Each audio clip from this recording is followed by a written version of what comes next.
Bună ziua, dragilor! Acesta este un videoclip care se intitulează Ce urmează să-mi comunice.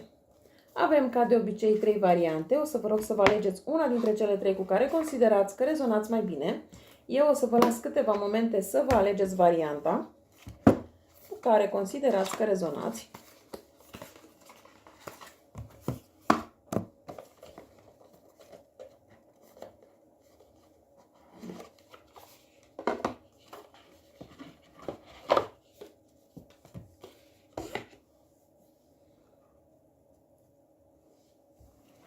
Sper că v-ați ales varianta. La această etalare voi folosi 3 tipuri de cărți. Să vedem exact ce vor să ne spună. Așa am simțit să iau toate aceste 3 tipuri de cărți și... Ok. Dar haideți să vedem, să începem cu prima variantă. Prima variantă roșie, a doua albă și a treia verde, da? Ok, vom începe cu prima variantă. Să vedem ce urmează să-mi comunice. Deja 3 cărți au și căzut și le vom lua.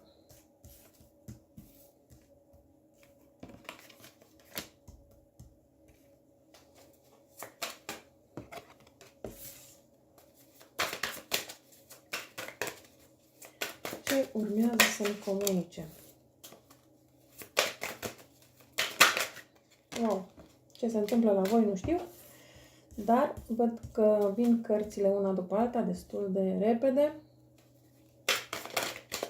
Ce urmează să-mi comunice?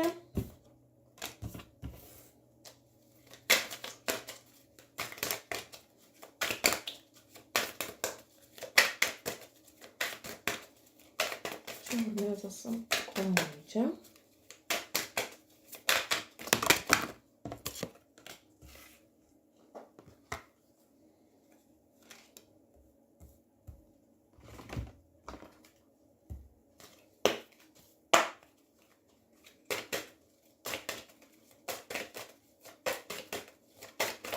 Prima variantă, ce urmează să-mi comunice.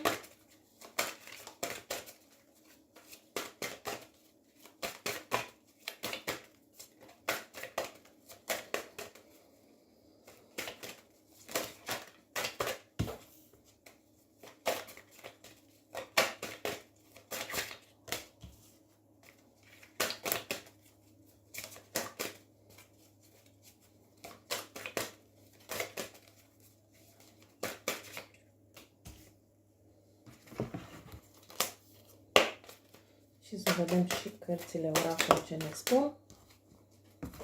Bun. Perfect. Bun. Aici, pentru cei de la varianta 1, bineînțeles, nu, este o etalare generală, nu se poate potrivi pentru toată lumea, însă sunteți foarte multe persoane care priviți acest videoclip și sunteți într-o situație de trio. Această situație de trio, ori voi sunteți cei sau cele căsătorite, ori cealaltă persoană. Ideea este în felul următor. Indiferent cine este persoana căsătorită, dacă voi, cei care vedeți acest videoclip, sau cealaltă persoană, această persoană care este căsătorită se întreabă foarte mult ce să facă. Dacă să continue relația cu voi sau să continue relația cu cealaltă persoană. Oarecum, pentru că nu știe ce să facă, cum să facă, aș putea spune că cere sfaturi Universului, cere sfaturi divinității, cere sfaturi îngerilor, cum să-l îndrume sau cum să o îndrume să ia decizia cea mai bună și benefică pentru el sau pentru ea. Bineînțeles că urmează o dispută, urmează o discuție destul de aprinsă, aș putea spune, cu persoana care este căsătorită, cu soțul sau soție. Ajung la o dispută, după care încearcă să o ia pe căi separate. Această persoană, în momentul în care o ia pe cale separată, bineînțeles că face o schimbare radicală din foarte multe puncte de vedere. Pentru că e posibil această persoană, în relația în care este, să se fie agățat de ceva. Nu neapărat că își iubește soțul sau soția, dar este posibil să se fie agățat, nu știu, pentru bani, pentru acte, pentru copii, pentru, nu știu, există ceva pentru care s-a agățat. Nu cred că a fost neapărat o agățare de iubire. Că se iubesc în continuare și vor să rămână împreună și așa mai departe.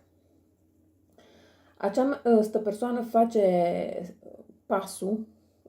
acest pas de separare. Dar după ce face pasul de separare, stă destul de mult pe gânduri cum să facă și cum să procedeze pe mai departe. Își dorește să facă o schimbare, dar această schimbare să fie benefică. Pentru cei care aveți simbolul pentagramei, vă sfătuiesc să-l purtați, cel puțin în următoarea perioadă. Știți foarte bine, pentagrama trebuie să fie cu vârful în sus.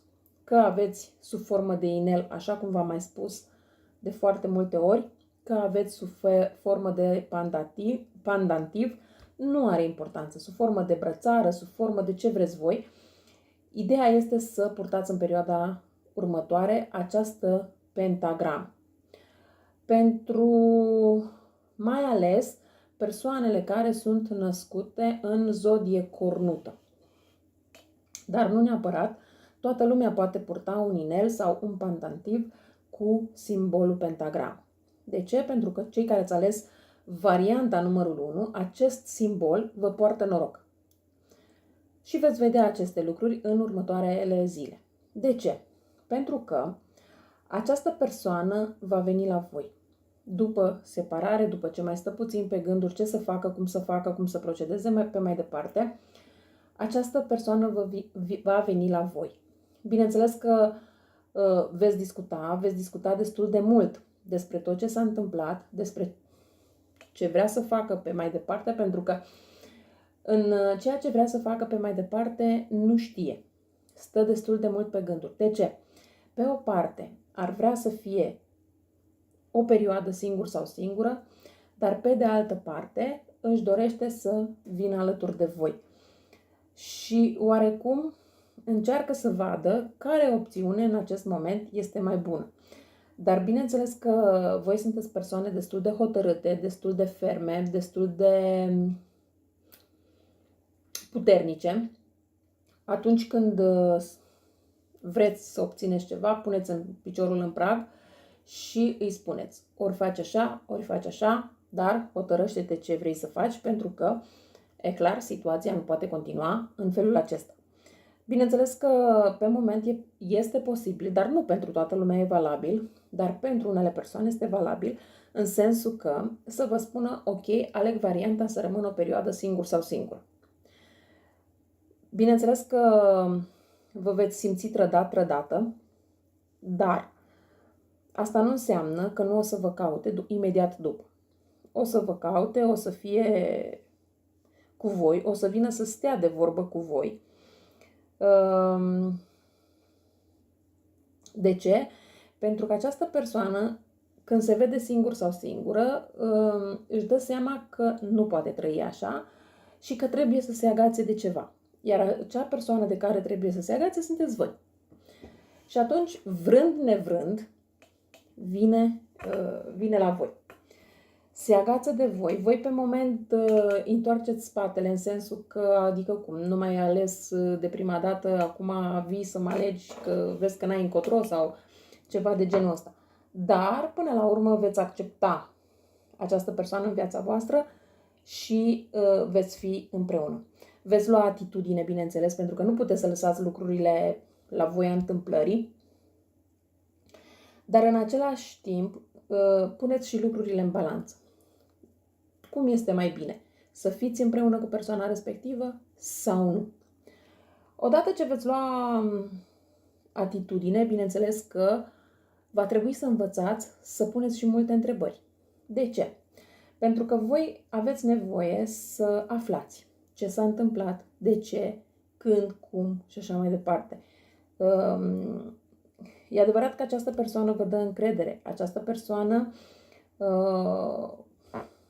voi vreți să fiți cu această persoană, dar în același timp această persoană cred că este o persoană care îi place să și copilărească, îi place ca și femeile din viața lui să facă cam ce vrea el, îi place să fie admirat, îi place să fie iubit, îi place să... E un pic mai mult narcisist, ca să zic așa.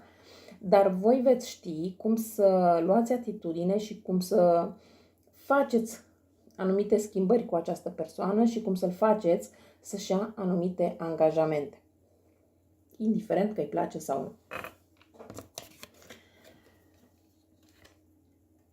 Cartea Oracol ne spune: învață să pui întrebări. Este întotdeauna de preferat să pui întrebări decât să faci presupuneri. Cultivă curajul de a pune întrebări până când totul îți devine clar. Ascultând răspunsurile la întrebările tale, nu mai trebuie să faci presupuneri, căci ajungi să cunoști adevărul. Da? Pentru că voi, în același timp, probabil vă gândiți: păi cum, dacă a zis că se înțeleg așa bine, dacă totul pare așa frumos din afară, de ce acum este această despărțire, separare și așa mai departe? Și atunci e clar că aveți nevoie de răspunsuri pentru anumite întrebări.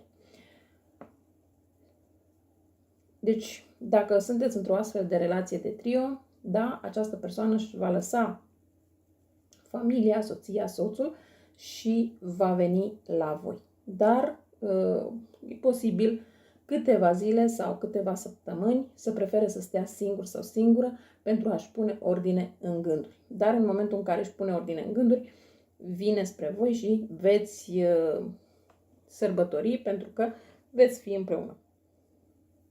Dacă sunteți într-o relație normală, ca să zic așa, posibil să auziți anumite lucruri, deci să nu fie situația de trio, da? Dacă este o situație, o relație normală unde nu este trio, atunci este posibil să apară anumite discuții, că aflați anumite lucruri despre persoana respectivă. Sau este posibil să vă gândiți dacă persoana cu care sunteți într-o relație este persoana corectă sau nu. Aceste lucruri vi se spun prin semne, prin vise, dacă este într-adevăr persoana corectă. Pentru mulți dintre voi, da, într-adevăr este persoana corectă. Dar asta depinde de voi, ce simțiți în preajma acelei persoane. Ce simțiți în momentul în care vedeți această persoană și ce simțiți când nu sunteți lângă această persoană. Deci, cum veți percepe voi persoana respectivă? Dar da, puteți fi împreună cu persoana respectivă și da, puteți fi împreună, puteți fi fericiți, doar că această persoană este o persoană care îi place să copilărească, îi cam place să facă ce vrea și probabil din când în când mai bate și la câte o altă ușă. Dar asta nu înseamnă că nu vrea să fie împreună cu voi. Nu se gândește la o căsătorie în sensul de legalizare de acte, dar ca să fie cu voi, să aibă oarecare stabilitate, da, se gândește. Dar nu la o legalizare. Nu se gândește la asta, cel puțin în acest moment. Dacă este vorba despre o persoană nouă pe care ați cunoscut-o acum de curând, vă spun din start că această persoană în acest moment gândește doar partea de aventură. Aici depinde de voi cum veți ști să gestionați situația. De ce? Pentru că dacă sunteți o persoană destul de puternică, destul de gândiți destul de rațional, ca să spun așa, și mai evitați din când în când întâlnirea cu această persoană ușor, ușor o să prindă sentimente pentru voi.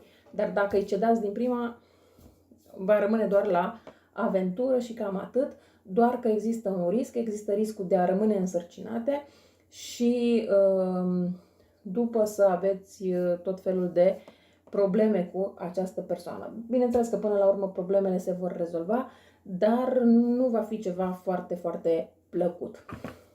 Urmează oricum, indiferent în ce stadiu este relația voastră, urmează niște schimbări. Să se întâmple niște schimbări poate care pe moment vă simțiți rănită, dar până la urmă lucrurile se vor rezolva și vor fi așa cum trebuie. Cam atât am avut de spus pentru varianta numărul 1.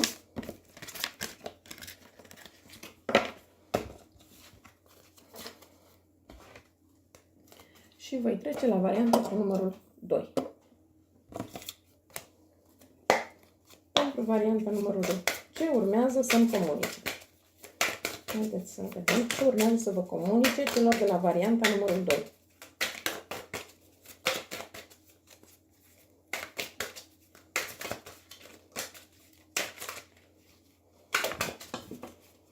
Ce urmează să vă comunice celor de la varianta numărul 2.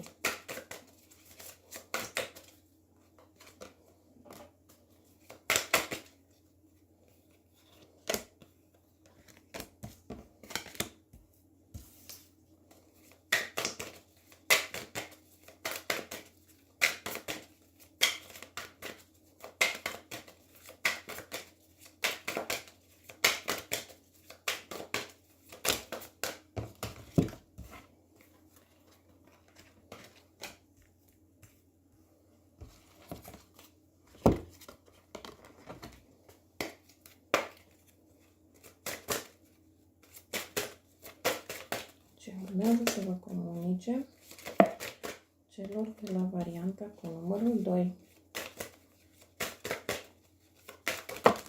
Wow! Cad cărțile.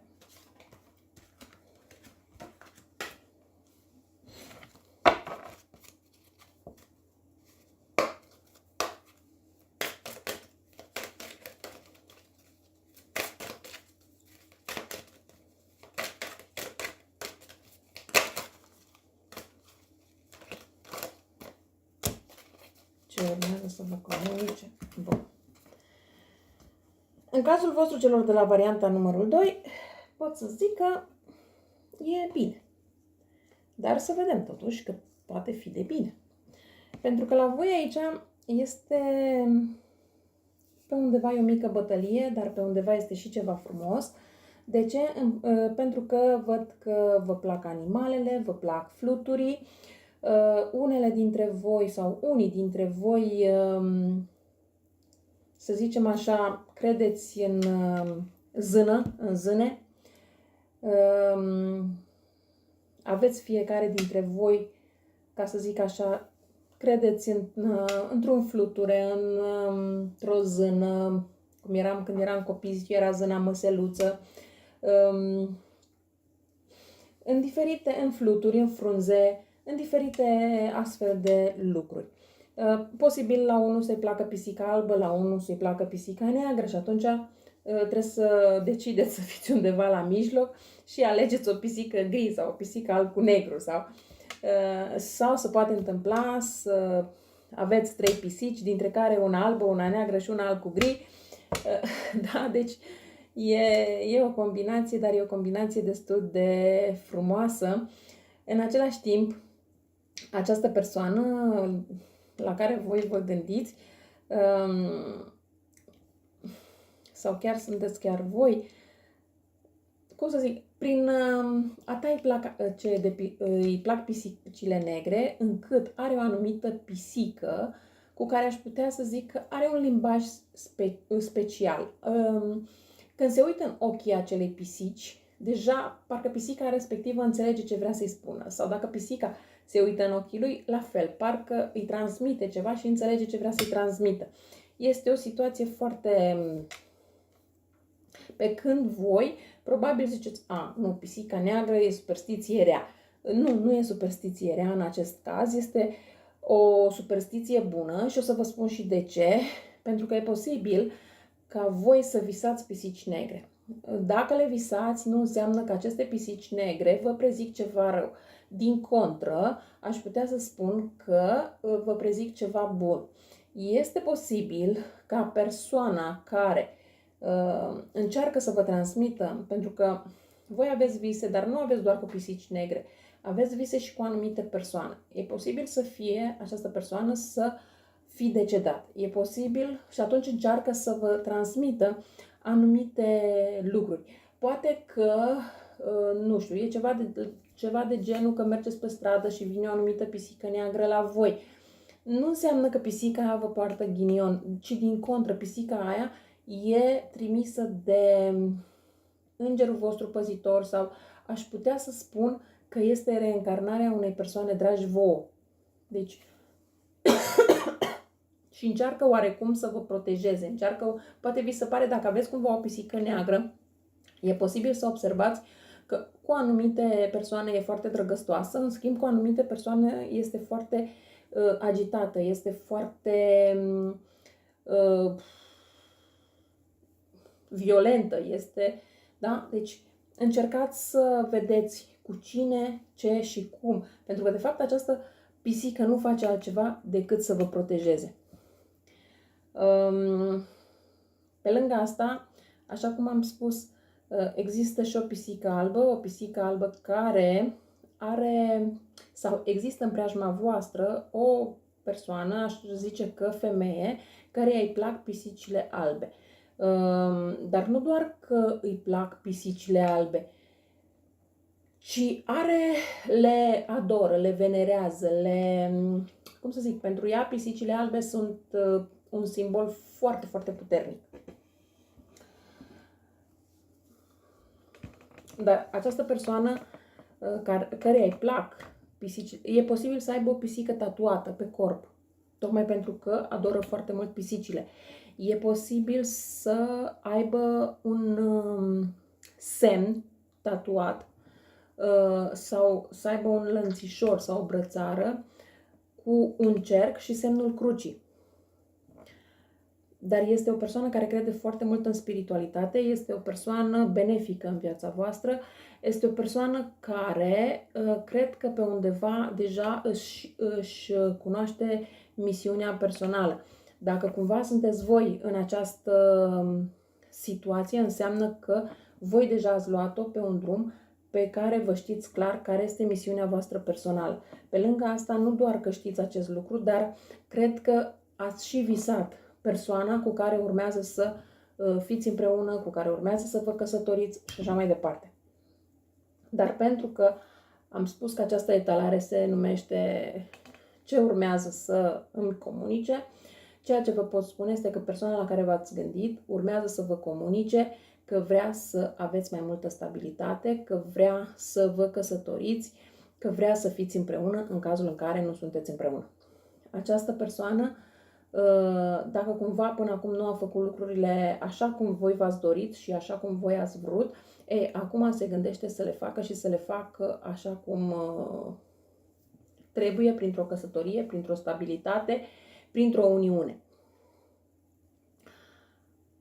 Această persoană este posibil să fie mai mare decât dumneavoastră, este posibil să fie de o altă naționalitate, de o altă religie și pe undeva posibil să vă ceară, dacă este de o altă naționalitate sau și religie, să treceți la religia respectivă sau să vă mutați în țara de unde este această persoană.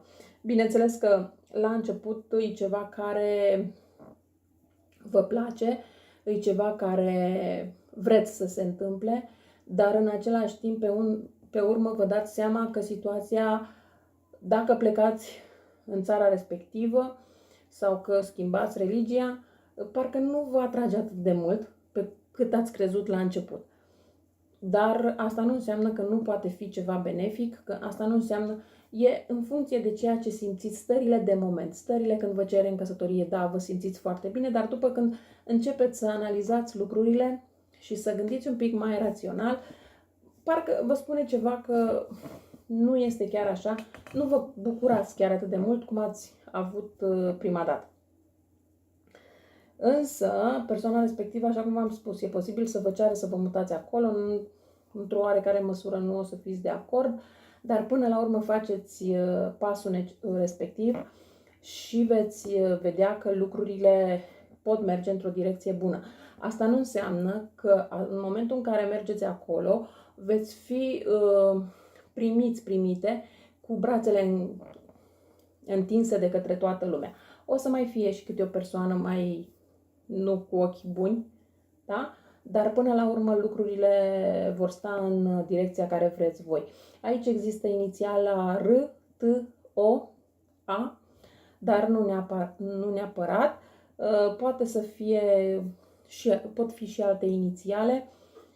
Pe lângă asta pot fi zodii Leu, Gemeni, dar la fel nu neapărat, pot să fie și alte zodii, da? Mai ales zodia Scorpion. Încercați să visați, v-am spus, voi ați avut anumite vise, dar trebuie să le dați și crezare. Încercați să vă ascultați intuiția, pentru că aveți o intuiție foarte bună, dar uneori parcă nu aveți încredere în ea, aveți impresia că intuiția voastră este o coroană cu spini, dar nu este adevărat. Intuiția voastră este foarte bună. Aici sunteți persoane care vă place culoarea portocaliu și poate chiar vă și vopsiți portocaliu, da? Și este într-adevăr o culoare care vă poartă noroc, vă face fericite.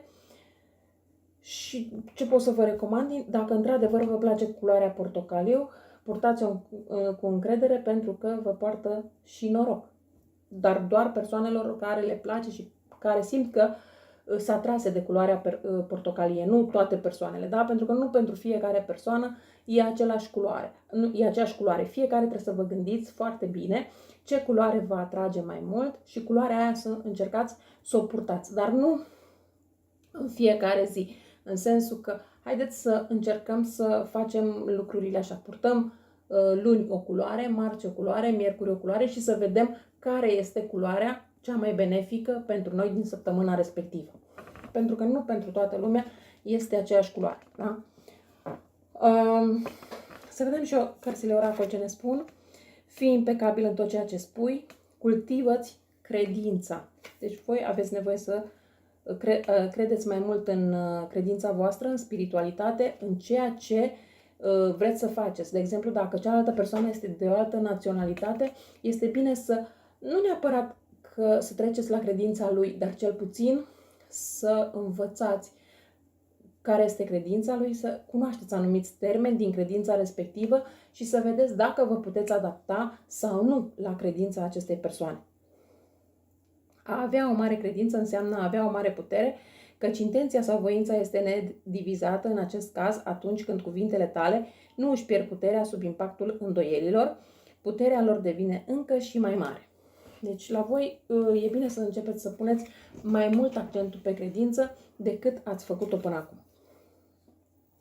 Nu interpreta nimic la modul personal, renunță la aroganță, la importanța de sine. Importanța de sine echivalează cu aroganța și constă în a lua lucrurile la modul personal. Aceasta este expresia supremă a egoismului, căci pornește de la premisa că totul este în legătură cu mine. Nu, așa cum am și spus de la început, aceasta este o etalare generală, nu personală, deci nu o luați personal și orice lucru în viață, voi nu trebuie să-l luați personal. Trebuie să vă gândiți bine ce vă face vouă bine, ce vă face vouă plăcere și exact alea sunt lucrurile pe care voi trebuie să le urmați. Nu că altceva. Da? Ok. Cam atât am avut de spus și pentru varianta numărul 2. Și voi trece la varianta cu numărul 3. Lumânarea verde. Să vedem ce urmează să vă comunice. Celor de la varianta cu numărul 3.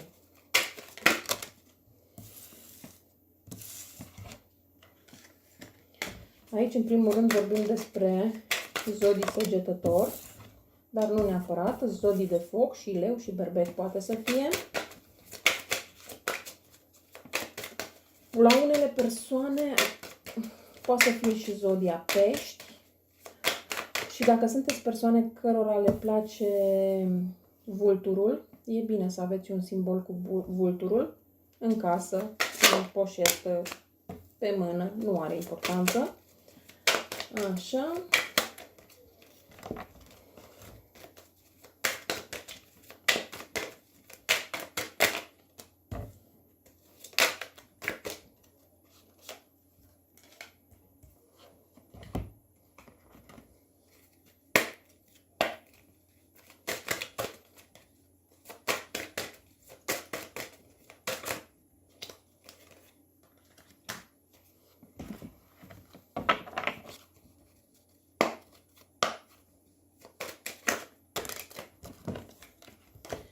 Bun.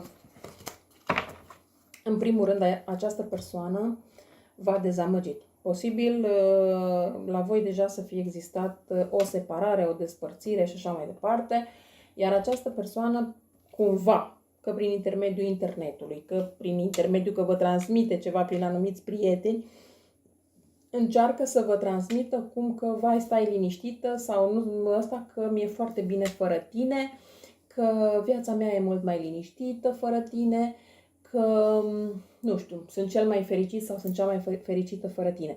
Însă realitatea nu este așa. Da? Oricât ar încerca această persoană să transmită toate aceste lucruri, nu este așa. Această persoană stă destul de mult pe gânduri, își dă seama că alături de voi a avut o viață mai liniștită, a avut o viață, posibil voi, această persoană să o fi susținut material, dar nu neapărat. Dar această persoană s-a simțit bine în compania voastră, s-a simțit bine alături de voi, însă acum nu mai este așa, pentru că n-are cum. Și-a dat seama de lucrurile astea, încearcă oarecum să vă facă o propunere, să vă facă o ofertă pentru întoarcere. Doar că fiți atentă la această ofertă, deoarece are anumite lucruri mincinoase. Dacă v-ați gândit cumva la o persoană care are legătură cu locul de muncă, atunci să fiți atenți la contract. De ce? Pentru că acel contract are niște clauze care nu sunt tocmai așa cum ar trebui și de asta este bine să citiți de 10 ori înainte de a semna. Această persoană stă destul de mult pe gânduri, are nopți nedormite, posibil să aibă chiar anumite probleme de sănătate, dar, v-am spus, nu este valabil pentru toată lumea. Și pe undeva, dacă cumva a avut înaintea voastră o relație de căsătorie, s-a gândit probabil să se întoarcă la acea relație. Însă doar și-a dorit, nu înseamnă că a și reușit. Sau chiar dacă a și reușit, nu înseamnă că relația de data asta va merge. Nu, se va termina foarte, foarte curând. De ce? Pentru că, în primul rând, nici pe voi nu vă poate uita. Aici mai există o inițială de P pentru unii dintre voi.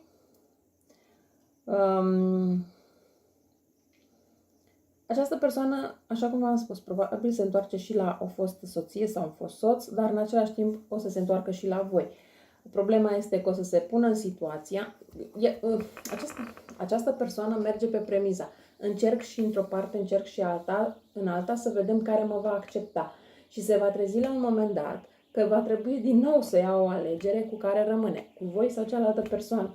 Bineînțeles că alegerea este destul de grea, dar în această situație să știți că puteți fi și voi. Dacă cumva voi, sunt cei care vedeți acest videoclip, sunteți în situația asta, să știți că la voi, atunci voi sunteți cele sau cei care va trebui să faceți această alegere.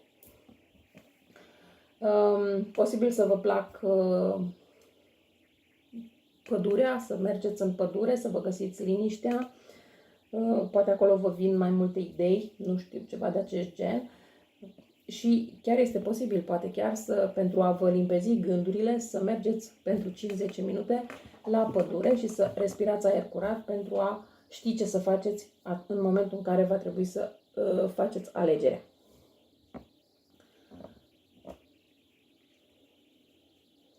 Da, deci persoana se gândește să vină la voi sau dacă sunteți voi în situația respectivă, da, vă gândiți să vă întoarceți la persoana pe care ați dezamăgit-o, șanse sunt să fiți împreună, doar că atenție de ce parte a baricadei sunteți, da?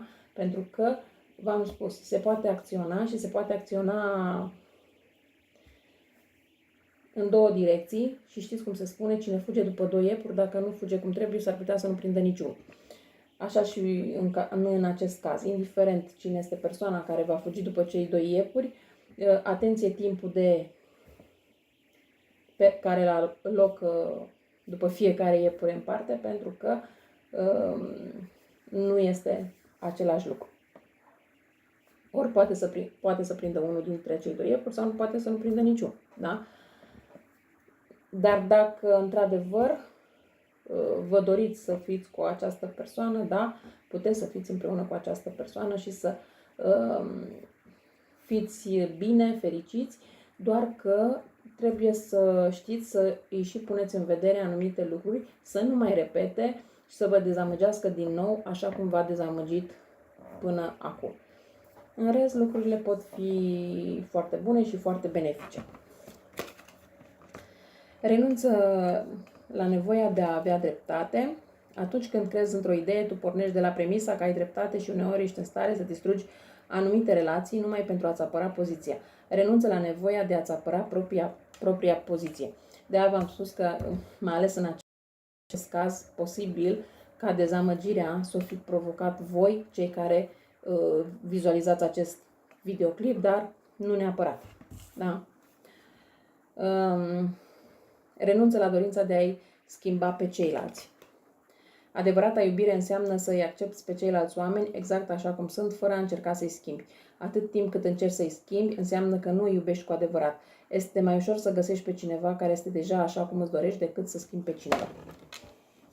Da? Deci, cam astea au fost și pentru voi cei de la etalarea numărul 3. Eu vă mulțumesc că m-ați urmărit și vă doresc o zi frumoasă în continuare. La revedere!